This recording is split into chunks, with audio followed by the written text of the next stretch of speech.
I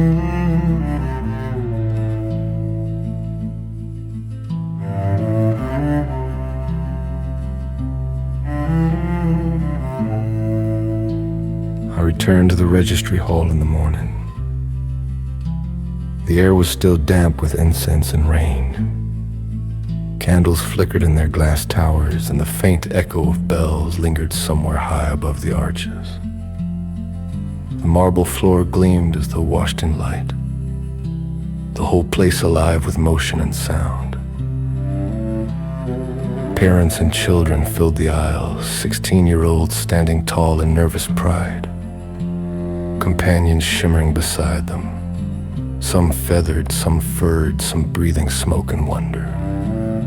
Laughter rose quick and bright, each cheer answered by another toll of bells outside. The clerics moved among them with practiced grace, pens like wands, robes whispering with each step. They spoke blessings in gentle tones, voices flowing like a steady hymn. Mercy guide you, mercy guard you. When the wax sealed a new name, the crowd would cheer. It felt like a festival disguised as faith. I smiled with them, caught up in the warmth of it, until I noticed the woman. She sat near the end of a long table meant for pairs, no companion at her side, no parent beside her. Just a small leather collar in her hands, thumb tracing its edges as if it could still feel back. Around her, joy bloomed in every direction. A boy embraced his hawk. A girl knelt to meet the eyes of a young serpent that shimmered like living glass. But the woman did not move, her shoulders slumped beneath the weight of quiet. Dried tears caught the light like thin salt on her skin. I might have looked away, but grief has a gravity all its own.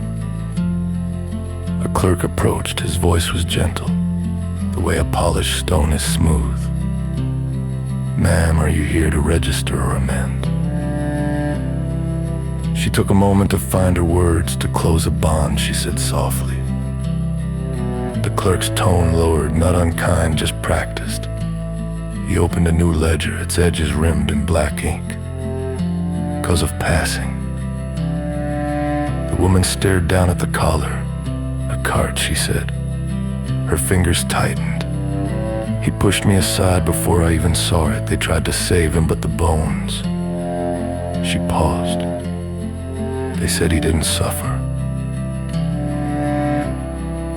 The clerk nodded once quietly, his pen moved slow, deliberate. Accidental trampling, companion perished in act of protection. When he finished, he asked, would you prefer a memorial entry or full closure? Memorial, she whispered. He was brave, I want his name kept where others can see it. The clerk drew the book forward and turned it so she could sign. Her hand trembled, the ink pooled dark where her tears fell. He sealed the entry with black wax, and the scent of smoke and honey filled the space between them. All around, the world carried on. A cheer rose as another bond was sealed. A boy lifted his wolf pup high, and the bells pealed bright and pure. Their joy struck through the silence like sunlight on still water. The woman didn't look up. She set the collar on the desk. I can't keep it, she said. Her voice didn't break, it was beyond breaking. The clerk laid a hand over the collar. Mercy to the brave, he said, and mercy to those left behind. Then he placed the collar gently into a drawer marked relics returned by kin. She turned to leave and caught my gaze. There was no recognition there, just the kind of exhaustion that knows the world will go on without it. Did he save you? I asked. She hesitated, then nodded once. Every day, she said, even before the cart. She left quietly, her steps drowned beneath the laughter of the newly blessed. The clerk closed the book, and the sound of it echoed like the last toll of a distant bell. The hall sang on, holy and bright, but something in it had changed, like a single note had gone missing from the hymn. He stamped her sorrow twice.